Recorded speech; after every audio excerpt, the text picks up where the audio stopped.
naka-ready.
Lumpiang gulay kayo sa lumpiang.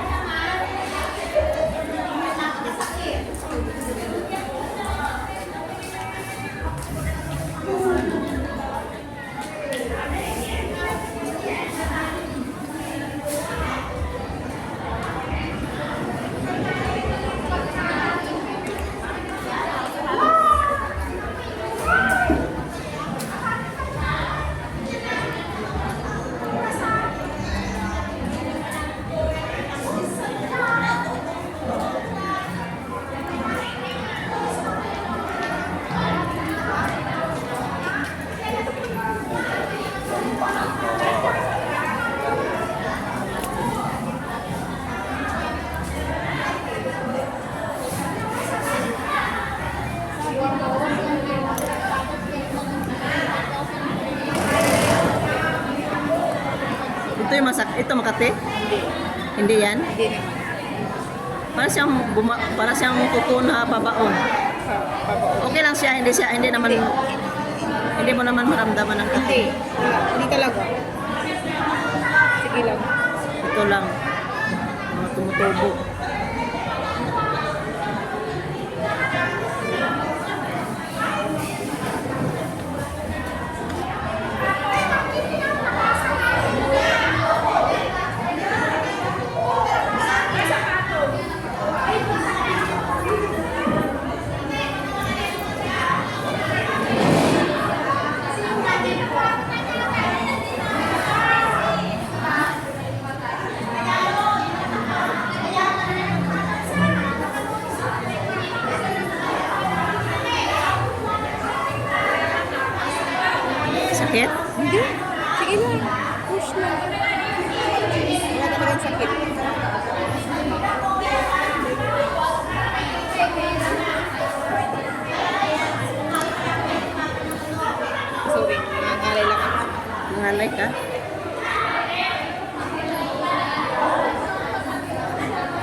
Tanggalin natin no kasi babaon to pag hindi tinatanggal.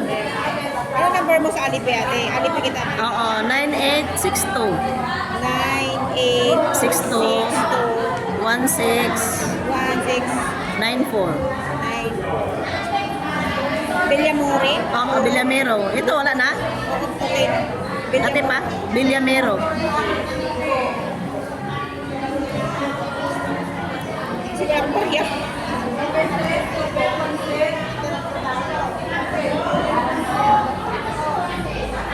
Ang taas na pagitan ngayon. Mataas? Kano? 7,450? Wait, i-check ko ulit. I-check ko ulit kasi kahapon taas eh. Di ba dati muntik na yung umabot ng 8? Oo. Pero ngayon hindi naman naabot ng 8. Pero kahit pa Pero hindi talaga siya umabot. Muntik ano lang mga...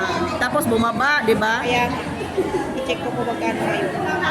Kasi alam mo na pag ganitong sakuran, baba yun. Pag sahuran, bumababa siya. 7:30 na lang. 7:30 na lang. Magkano kahapon? 7:42. Wala. Binababa nila pag ano, sahuran. Marama, no? Mas mataas pa nung nakaraan. Halos mag 7:50. Ha? Ma? Pakita ka lang?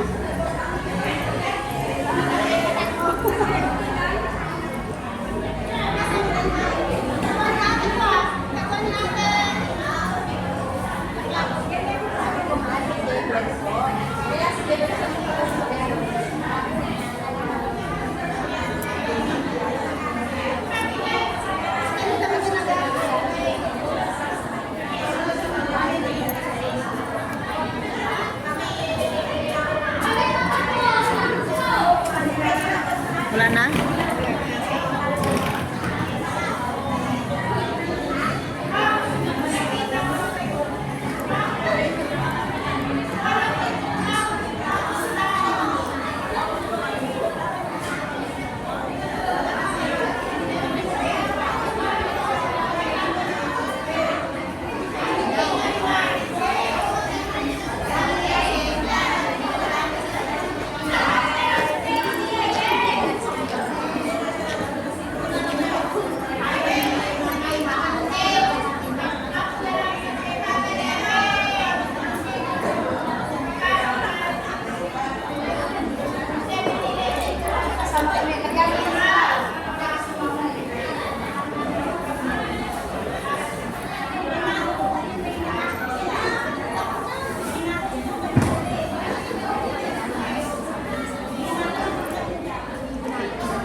Naninibago ako sa bagong tasa na ano.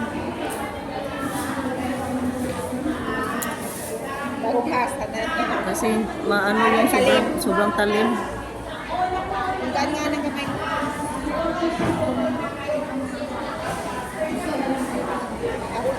Yung kuko ko lang talaga may problema. Ang kapal. Tama lang yan once a month. Yung customer ko every 2 weeks. Ang lalaki na makukuha, ang bilis tumubo. Kaya every 2 weeks siya. Buti hindi napuputput yung kuko niya. Hindi naman. Hindi mula nung walang hawak kong pangit pa tapos nang pinaminti niya sa akin gumanda. Ngayon nasira na naman kasi bumalik siya doon. Kasi sobrang kati daw. Grabe yan. Kasi ino-overcut nila ba? Pinasa niya sa akin yung kuko niya, pinicturan niya. Kasi bukod sa nasira na ano pa. Tapos na-overcut na ang sugat, hindi siya sugat na yung pinagbunutan. Sugat siya na na-overcut. Ano ba yan? Sadyang sugat siya na ano sa nipir. Diyan o, sa may bungad. Diyan sa likod niyo. Na may naglilinis dyan. Diyan siya. Ah, dun. Nag-message siya sa akin nung kakalanding ko lang. Nag-message siya sa akin nung Sunday. Sunday ang balik ko eh. May, dati kasi randomly lang ako nagpapal. Basta may nakita ko naglilinis araw, kalinis. Pero one time nagpalinis ako dyan sa may tulay, dyan sa may worldwide. Diyan sa may upuan. Oo, parang ano pa lang, beginners pa lang siya. Ano mo ba sabi niya sa akin? Wala, nasuri, nasugat. Ano, takot ako sa duguti, sabi niya. Sabi niya, isip-isip ko, paano ka maglilinis ng kuko? Kasi siyempre hindi ko rin maiwasan masugatan mo. Paano ka maglilinis yan? Kung takot ka naman sa dugo. Parang hindi niya talaga kinalkal masyado. Kumbaga parang Ibabaw lang. babaw lang kasi ang takot na daw siya sa dugo. Ano kaya yun? Hindi ka naman masatisfied pag gano'n. Di ba rin ang dumugo, basta alam mo naman na tinatanggal naman ang maayos. Hindi mo naman maiwasan yan. Ito na ano ko. Pag masugatan, hindi naman Makati ba to? Ha? Parang may bukol, Makati. Hindi naman. Parang may bukol siya ba? Baka normal lang yan. Ganun lang talaga yan siya. Baka sa kuko.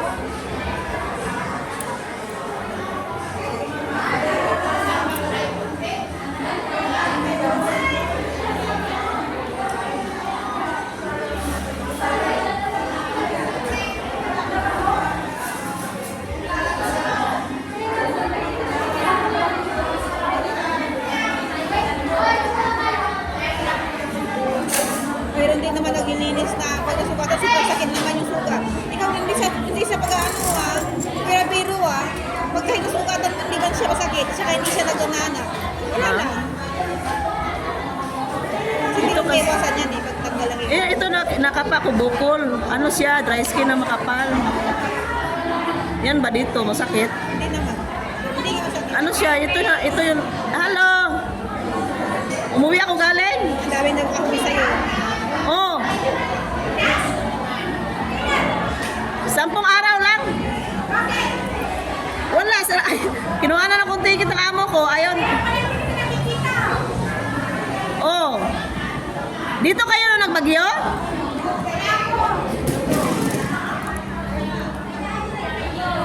Nung linggo ako bumalik?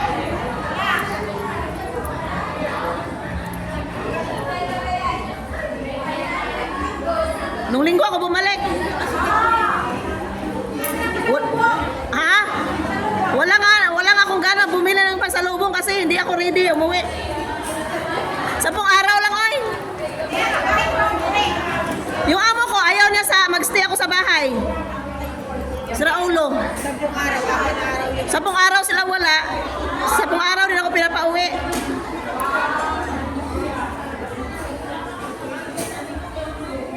Sa 10 araw na yun, kunin mo pa yung travel time mo. 3 araw. Oh. 3 araw, 4 na araw. Hindi, sabi niya, nagsagutan nga kami. Sabi niya, ayaw ko nga. Sabi siya, paano yan? Sabi niya, okay, I will talk to lawyer. Sabi to the lawyer. Sabi ko, sabi ko, bakit kailangan mo pang mag-ano ng lawyer para dito? Sabi niya, sabi ko, hindi mo dapat ginagawa yan na tuwing aalis kayo, ganito, ganyan, ganyan. Ayaw siguro niyang Mag-stay ka na. wala, sabi niya ang katwiran niya, sabi ko baka concern ka sa kuryente, sabi niya. Sabi ko na hindi naman ako magbuka, sabi niya. Hindi ganyan, sabi ko hindi. Sabi niya hindi daw healthy na 10 araw walang gagawin sa bahay. Kailangan ko lang ano kasi hindi daw healthy magkulong sa bahay na Anong ginagawa? Baka Anong takot siya na ginagawa? nangyari pa sa'yo, gano'n mag-isa ka lang. iwan ko lang kung ano sa ano niya. Kasi ang sabi lang niya ano daw. Matagal ka naman ata sa kanila, di ba? 5 taon ako sa kanila. Ganyan yan sila. Ang ano ko sa babae, takot na ay yung talagang Ayaw malugi ka. ayaw ka mo malugi. Yun. Ayaw malugi. Yan, girl na yan. Yun, Pero di kasi ba, nga yung- Kung sagot niya ang ticket, hindi ganun din. Oo. Ayaw lang talaga niya malugi. Kasi nung nakaraan din umalis sila, pinag-di-off ako ng 2 araw para ano. Diba? Ang ibang amo niya walang pakialam na yan o, ito yung nakapa ko. Si Iksya ba yun? Kaibigan mo? Baka malis ikaw. Ikaw sunod. Saan ka? Oo. Diyan lang naman. Wala na. Diyan lang naman siya sa ano, okay lang yan kahit may mauna pa. Oo, di ba? Umalis pa sila. Okay lang yan kasi diyan naman maghapon eh. Walang problema. Walang problema. Ina yung cutex mo. At ano nga natin. Yung amo ko alis din sa kasi dadalhin yung anak niya sa US din mag-aaral. Oh. Silang lahat magpamilya, di 5 araw, limang katao sila alis sa punta US. Ang daming utos. Amo mo? Oo, i-deep clean yung sasakyan niya, lahat talagang i-upside down, ganun. Akala mo naman yung car park namin pwedeng maglinis talaga Ay, na, tapos na. ay,